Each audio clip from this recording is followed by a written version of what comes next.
Hello, how are we doing? It's time of the week when I go live onto YouTube, and I'm inviting you to consider another possible reason for you being held back. I'm shy. I'm an introvert. I don't do things like public speaking.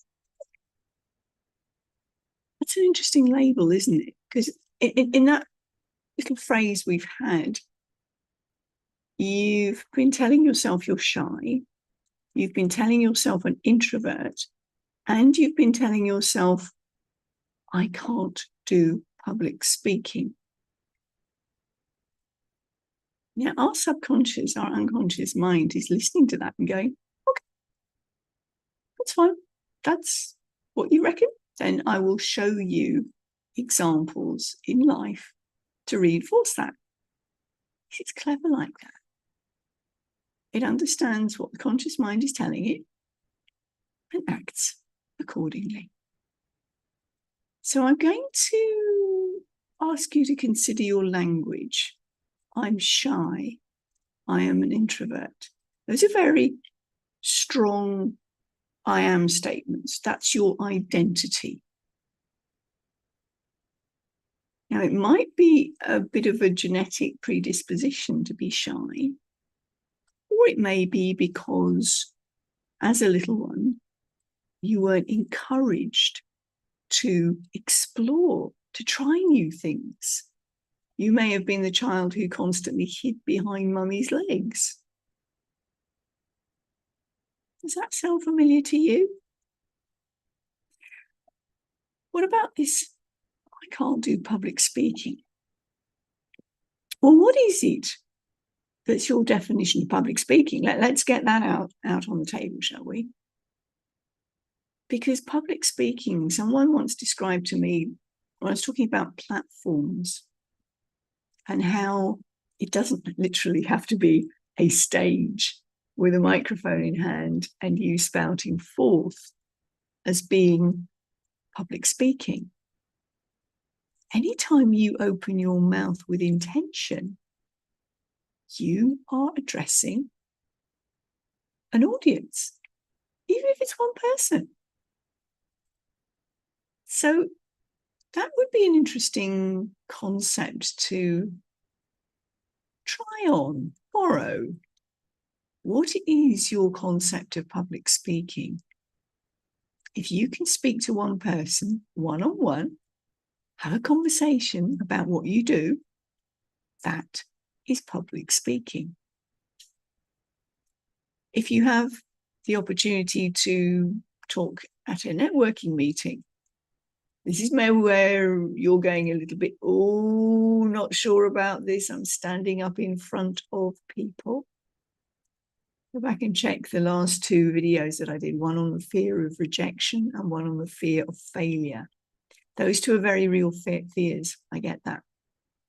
They're kind of primeval fears as well. So if that's the situation you're in, no judgment, absolutely no judgment. Go back and check out those videos.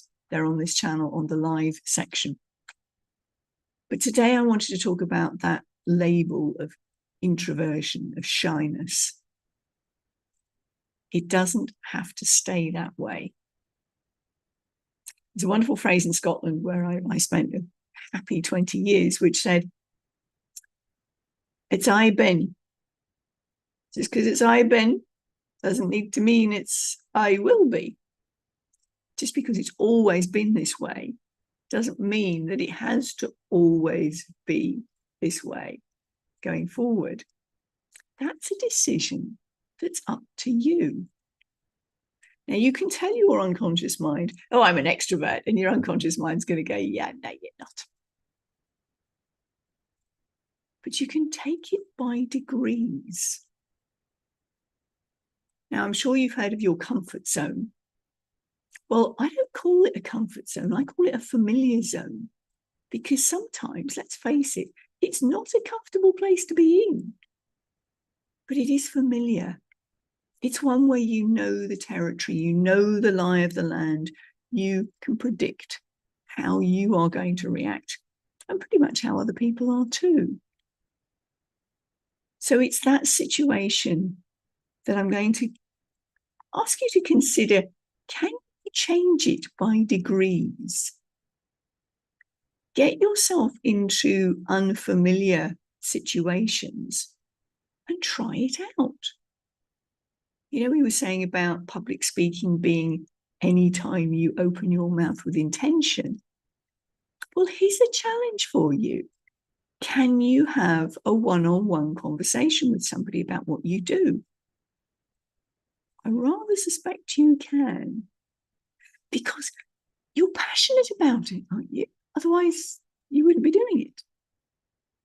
So you can share that passion with one other person. And that, my friend, is public speaking. Could you take that belief on board for a bit and go, well, I can talk to people one-on-one, and that's my first step along the road of being comfortable, of being familiar with public speaking.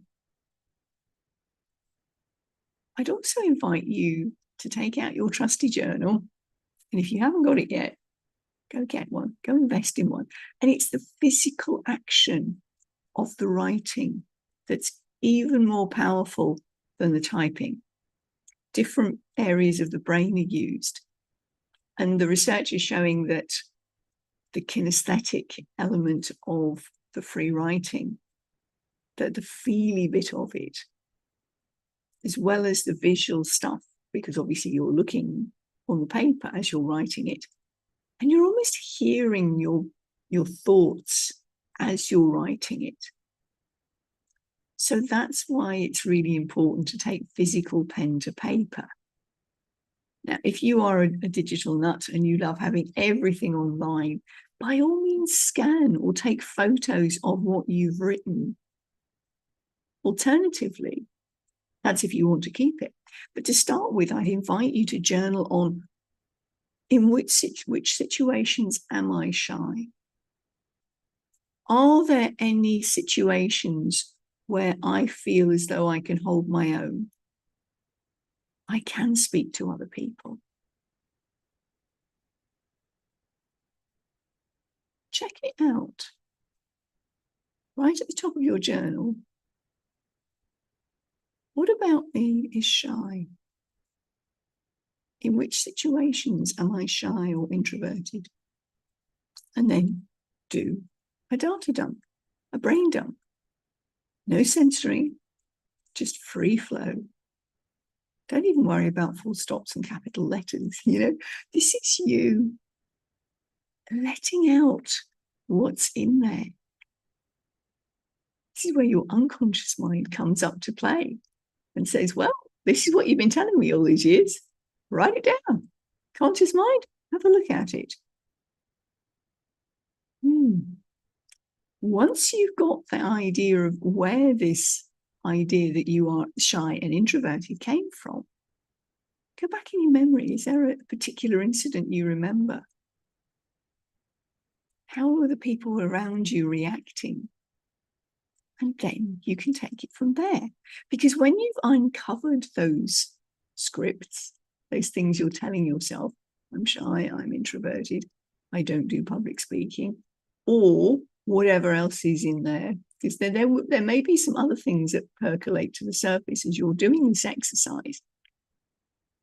Then you can look at, well, is that still true? And the more you challenge those internal scripts, the more you come out of that familiar zone. Give yourself the gift of challenging it, of trying something new, of succeeding in those baby steps along the way.